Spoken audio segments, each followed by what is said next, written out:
एक तर महाराष्ट्राच्या कानाकोपऱ्यामध्ये जावं, लोकांचं सुखदुःख समजून घ्यावं, देशाची सत्ता ज्यांच्याकडे आहे त्यांचं सहकार्य नसतं,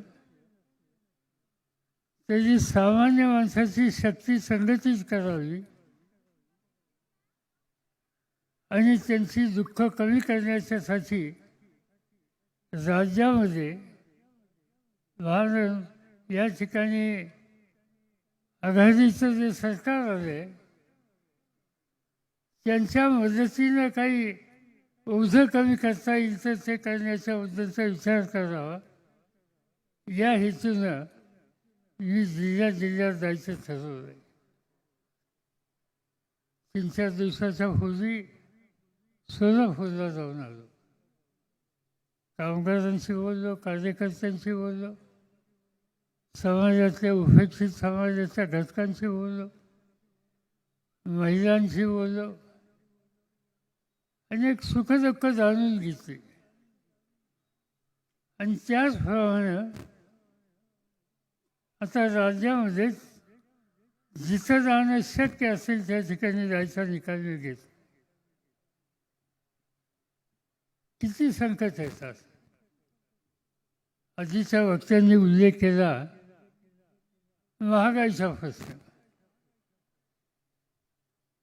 रोजची वर्तमानपत्र वाचली की एक बातमी पक्की असते की पेट्रोलच्या किमती किती वाढल्या, डिझेलच्या किमती किती वाढल्या, गॅसच्या किमती किती वाढल्या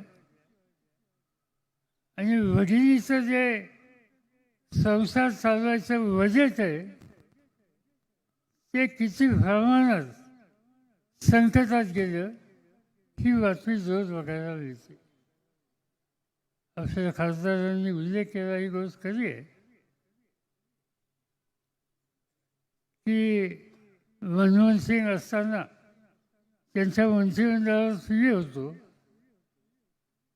दुनियेत पेट्रोलचे भाव वाढले आणि म्हणून नाईलाजाने काही भाव वाढवायला लागले तर आज ज्यांच्या हातामध्ये देशाची सूत्र आहेत त्या लोकांनी 10 दिवस पार्लमेंट काम करून दिलं नाही, बंद पाडलं.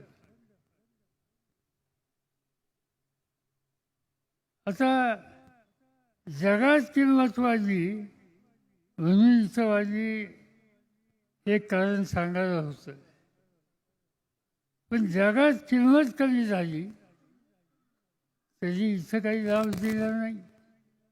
इथं वाढत्याच किमती ठेवल्या आणि आजची जर वर्तमानपत्र पाहिली तुम्ही, विशेषतः इंग्रजी पेपर, त्याच्यामध्ये देशाचे माजी अर्थमंत्री पी. चिदंबरम यांचा एक लेख आहे आणि त्या लेखात त्यांनी सांगितलं की केंद्र सरकारने पेट्रोलवर डिझेलवर जो कर बसवला आहे त्याचे 25% कर कमी केला तरीसुद्धा या वाढत्या महागाईला तोंड देण्याची परिस्थिती सामान्य नागरिकांची होईल. पण हे सरकार त्याबद्दलचा विचार करायला तयार नाही. आणि हे महागाईचं संकट हे समाजाच्या सगळ्या थरांना आहे. आत्ताच अजून युवराजांनी कामगारांचे प्रश्न मांडले. एक नवीन नीती देशात आणायला सुरुवात केली. अनेक वर्ष सत्ता आम्हाला लोकांच्या हातामध्ये होती, पण आम्ही कारखानदारी टिकेल कसे याचा विचार केला, कारखानदारी वाढेल कशी याचा विचार केला. आज काय होतंय, संकट येतात. मला आठवतंय की मी राज्यात काम करत असताना टेल्को बंद झालं होतं. एक कोणतंही अय्यर नावाचा कोणतरी नेता होता. अय्यर ना, नायर. आणि ही कंपनी बंद पडेल अशी स्थिती होती. जबरदस्त कंपनी, त्याला एक इतिहास आहे. मुंबईमध्ये गर्दी झाली. त्यावेळेचे मुख्यमंत्री यशवंतराव चव्हाण होते. त्यांनी ठरवलं की उद्योगाचं विकेंद्रीकरण करायचं आणि मग मुंबईचं जाऊन ठाण्याला वागळे इस्टेटमध्ये कारखाने काढायला सुरुवात केली. आणि त्यानंतर पिंपरी चिंचवडला कारखाने काढायचे निकाल त्यांनी घेतले. आणि त्यांना ज्यावेळेस कळलं की टाटा ही वाहनं तयार करण्याचा कारखाना जमशेदपूरला नेत आहेत, त्यावेळी यशवंतराव चव्हाण स्वतः जे.आर.डी. टाटांच्याकडे गेले आणि त्यांना विनंती केली की मी तुम्हाला हवी तशी जमीन देतो, सवलती देतो, तुम्ही पिंपरी चिंचवड किंवा अकुर्डीला या. आणि टाटा आले. तीच गोष्ट बजाज ऑटोची, तीच गोष्ट बजाज टेम्पोची, ही सवन कारखानदारी उभी करायचा निकाल घेतला, ज्याचा उल्लेख या ठिकाणी केला हिंदुस्थान अँटिबायोटिक्स. याचा फार वेगळा इतिहास आहे. महात्मा गांधी पुण्याला नगर रोडला एका बंगल्यामध्ये होते. त्यांच्या पत्नी कस्तुरबा या आजारी होत्या. कस्तुरबांना आजारपणातून बाहेर निघण्यासाठी एका विशिष्ट औषधाची गरज होती आणि ते औषध या देशात होत नव्हतं. आणि एक दिवशी कस्तुरबा यांचा मृत्यू झाला. जवाहरलाल नेहरू, पंडित जवाहरलाल नेहरू गांधींना भेटायला गेले. गांधीजी अस्वस्थ होते. बोलताना त्यांनी एवढंच सांगितलं की बा गेली, पण या देशातल्या सामान्य माणसाला अशा रोगातून बाहेर पडण्यासाठी लागणारं औषध आपल्या देशामध्ये नाही, याचा फेरविचार आपण केला पाहिजे. जवाहरलाल नेहरूंनी तातडीने निकाल घेतला आणि त्यामधून हिंदुस्थान अँटिबायोटिक्स हा कारखाना त्या ठिकाणी उभा राहिला. आणि पेनिसिलिन हे सबंध देशाला पुरवायचं काम या पिंपरीमधनं व्हायला लागलेलं. आणि ही सगळी कारखानदारी उभी करावी, हाताला काम द्यावं, हे सूत्र पूर्वीच्या सरकारमध्ये होतं. कामगाराच्या अधिकाराचं जतन करावं, हे सूत्र त्याच्या पाठीमागचं होतं. आज काय आहे? कधीही कोणालाही कामावून काढण्याच्या संबंधी कायद्यात बदल केले जातात. कन्फर्म नाही.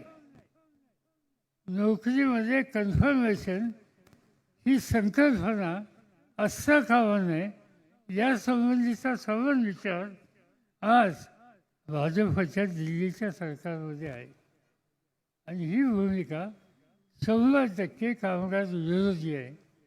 आणि जे कामगारांच्या हिताचं रक्षण करत नाहीत, त्यांच्या विरोधी नीती घेते, त्या लोकांना सत्य बसायचा अधिकार नाही, हे आज नाही उद्या तुम्हाला मला सांगावं लागेल.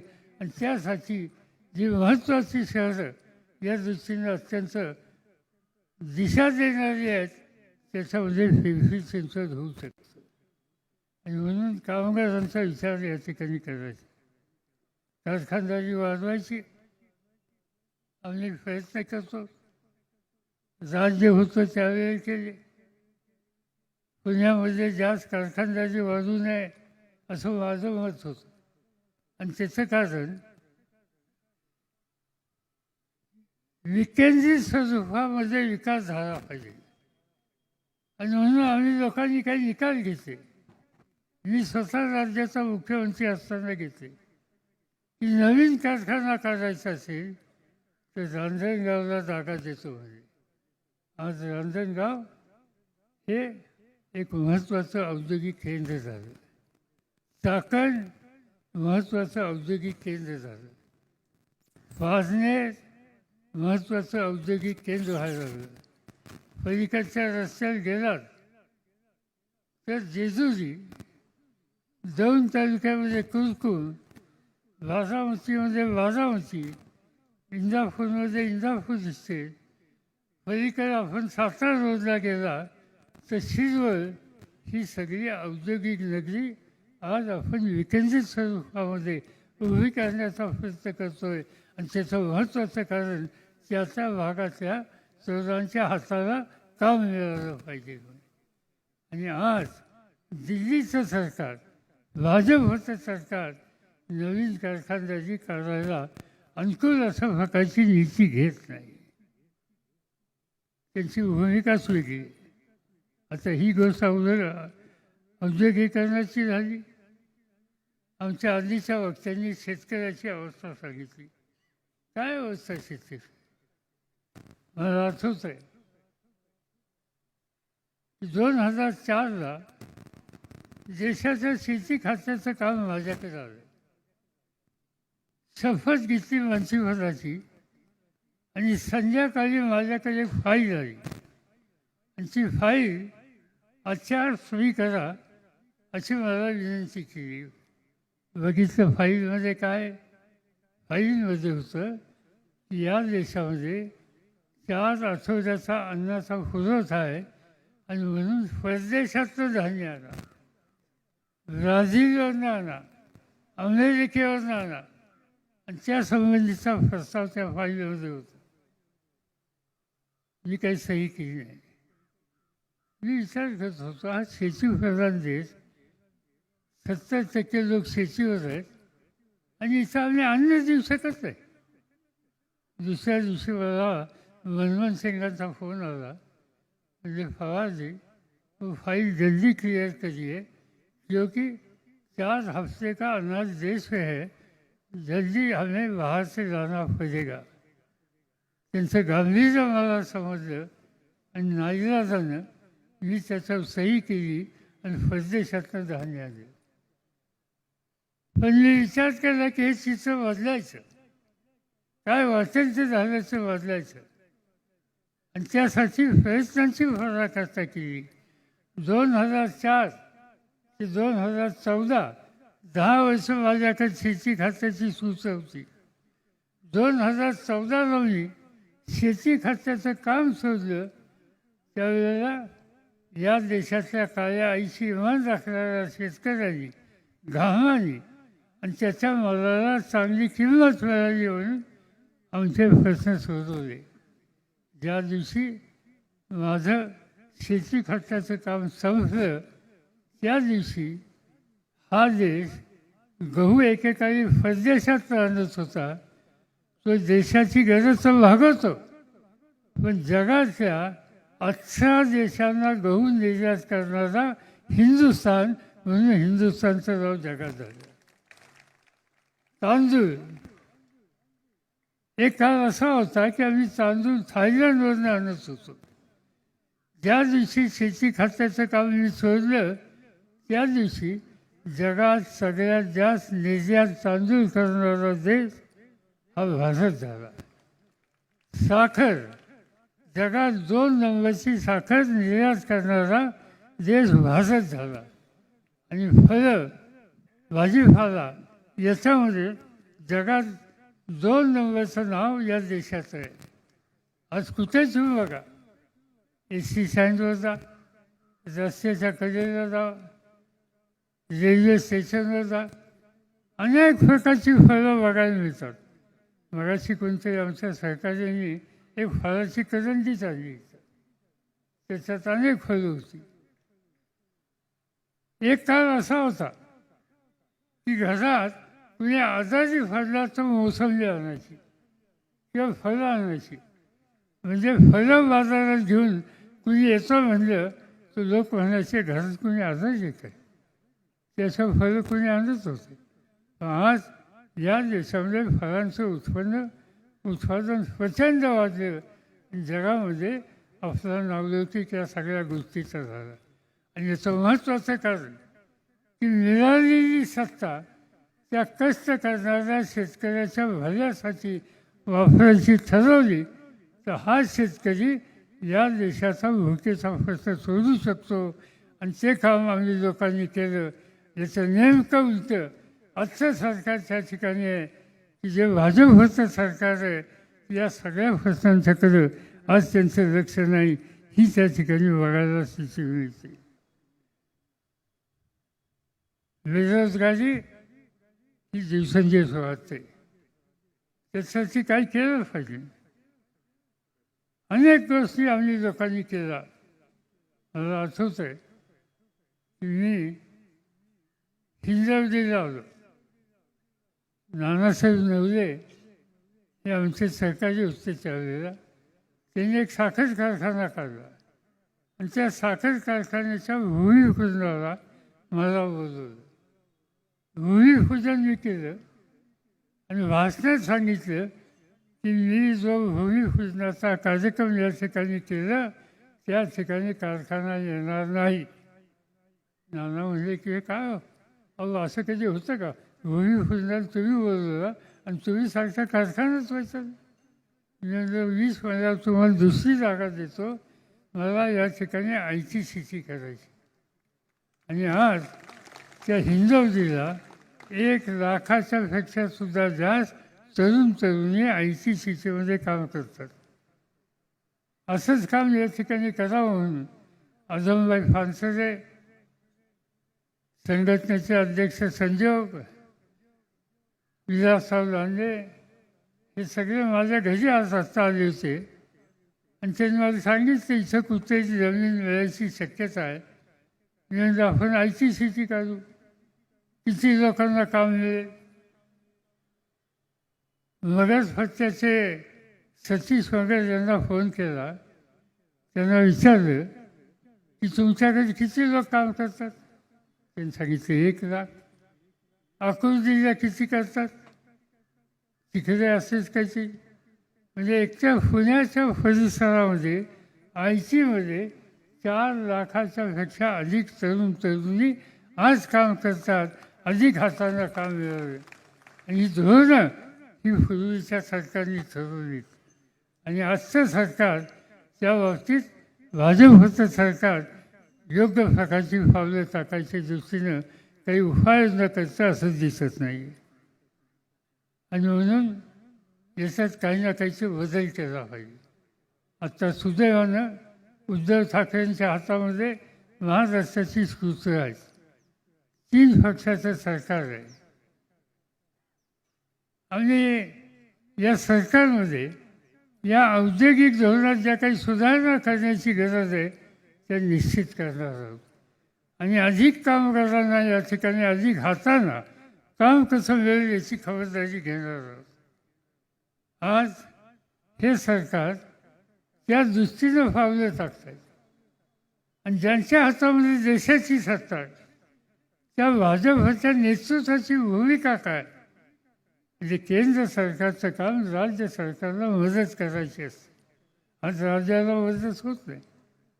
राज्याचे पैसे मिळत नाही.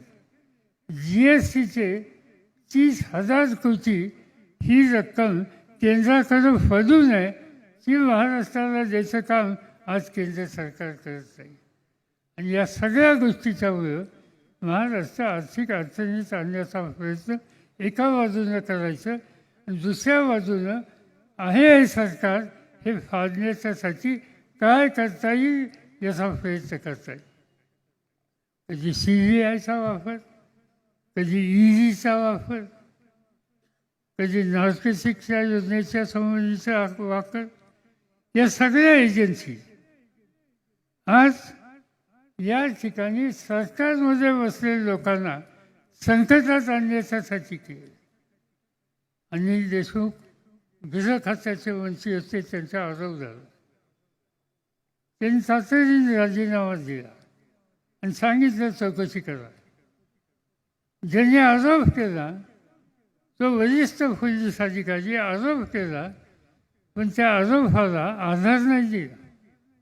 आणि त्यानंतर ते गायब झाले. ते कुठेही सापडत नाही. मुंबईसारख्या शहराचा पोलीस कमिशनर गायब होतो असा इतिहास कधी घडलेला नव्हता. आज ते घडलं आणि दिल्लीचं सरकार त्यांची जबाबदारी त्यांची मदत व्हायची की भारताच्या बाहेर आजूबाजूला कुठतरी लपून बसलेलं काम आज जर त्यांचं होत असेल तर तुम्ही त्याला मदत करा. पण राज्य सरकारला त्रास द्यायचा म्हणून त्यांच्याकडं मदत करण्याचं सहकार्य करण्याची भूमिका आज दिल्लीचं सरकार यत्किंचित सुद्धा नाही. जसं अनिल देशमुखांचं किती लोकांची नावं सांगू. परब म्हणून ट्रान्सपोर्ट खात्याचे मंत्री त्यांच्याकडे ईडी, देसाई नावाचे उद्योग खात्याचे मंत्री त्यांच्या कुटुंबियांच्याकडे ईडी, अशोक चव्हाण एकेकाळी मुख्यमंत्री होते त्यांच्या काही जवळच्या लोकांच्याकडे ईडी, भावना गवळी नावाची एक मुलगी पार्लमेंटमध्ये तिसऱ्यांदा निवडून आली त्यांच्याकडे ईडी. आणि आता या सगळ्याचा उपयोग करून इथं सरकार करत नाही म्हणजे आता जरा मोठ्याला हात लावू आणि म्हणून अजित पवारांच्या भोवती काही सापडतं आहे का काय आणि म्हणून त्यांच्या कुटुंबातल्या मुलींना आज या संबंधीच्या चौकशीसाठी बोलवलं जातं. माझं स्वच्छ सांगणं आहे, काय तुमची ईडी सीडी CBI काय वापरायची ती वापरा. महाराष्ट्रातल्या जनतेनं या ठिकाणी उद्धव ठाकरेंच्या नेतृत्वाखालचं सरकार हे या ठिकाणी दिलेलं तुम्ही किती प्रयत्न केले तर ते सरकार 5 वर्ष काम करणार आणि 5 वर्षाच्या नंतर पुन्हा एकदा तुमच्या पाठिंब्याच्या माध्यमातून आज त्या ठिकाणी निश्चितपणानं आल्याचं राहणार नाही. आणि म्हणून आज जे सगळं चित्र दिसतंय ते दिल्लीचं सरकार त्याची जबाबदारी आहे की राज्यांना शक्ती द्यायची, राज्यांना मदत करायची. जनता शेवटी राज्यात असते. दिल्लीत निर्णय होतात पण त्या निर्णयाचे परिणाम सुखद करण्याचं काम हे राज्य सरकारांच्यावर असतं. त्या राज्यात जनता असते आणि म्हणून त्या राज्यातल्या जनतेकडे दुर्लक्ष करणं हे सूत्र घेऊन आज भाजपचं सरकार त्या ठिकाणी काम करतं आहे. मी तुम्हाला खात्री देतो की आत्ता कदाचित सत्ता त्यांच्या हातात आहे म्हणून ते काही गोष्टी करू शकतील पण हे काही फार दिवस चालणार नाही. आणि ते न चालण्याची स्थिती ही जनमानसामध्ये आपल्या सगळ्यांना करायची आहे आणि त्यासाठीच आपण जागरूक राहणं याची अत्यंत गरज आहे. आणि ही सांगण्याची संधी आजच्या या कार्यकर्त्यांच्या मेळाव्याच्या माध्यमातून सभेच्या माध्यमातून मी या ठिकाणी घेतो आहे. माझी खात्री आहे की इथला कष्टकरी नागरिक, इथला शेतकरी, इथला मध्यमवर्ग, इथला स्त्रीवर्ग, इथला सगळा उपेक्षित वर्ग, दलित, आदिवासी, भटके या सगळ्या घटकांनी या सगळ्या कामामध्ये देशावर भाजपच्या मार्फत जे एक संकट आलेलं आहे त्या संकटातून देशाची मुक्तता करायची आहे. ते काम आपल्याला करायचं आहे. पिंपरी चिंचवड याचा चेहरा बदलण्याच्यासाठी ज्या लोकांनी काम केलं आज त्यांच्या हातामध्ये सत्ता नसेल, ज्यांच्या हातामध्ये सत्ता आहे त्यांनी सत्तेचा पूर्ण गैरवापर या ठिकाणी केला. याच्यात चवीदार गोष्टी घराघरातून ऐकायला मिळत आहेत आणि म्हणून या शहराचं भवितव्य घडवणारे त्यांच्या हातामध्ये पुन्हा एकदा या शहराचं नेतृत्व, या शहराचा अधिकार हा देण्याची कामगिरी तुम्ही लोकांनी केली पाहिजे. आणि या शहरामध्ये एक प्रकारची लूट करण्याचं काम जे करतायत त्यांना खऱ्यासारखं आपण बाजूला केलं पाहिजे. हेच मला आग्रहानं तुम्हाला सगळ्यांना सांगायचं आहे आणि तुम्ही त्याचा विचार कराल अशा प्रकारची अपेक्षा व्यक्त करतो आणि माझे 2 शब्द सोडतो.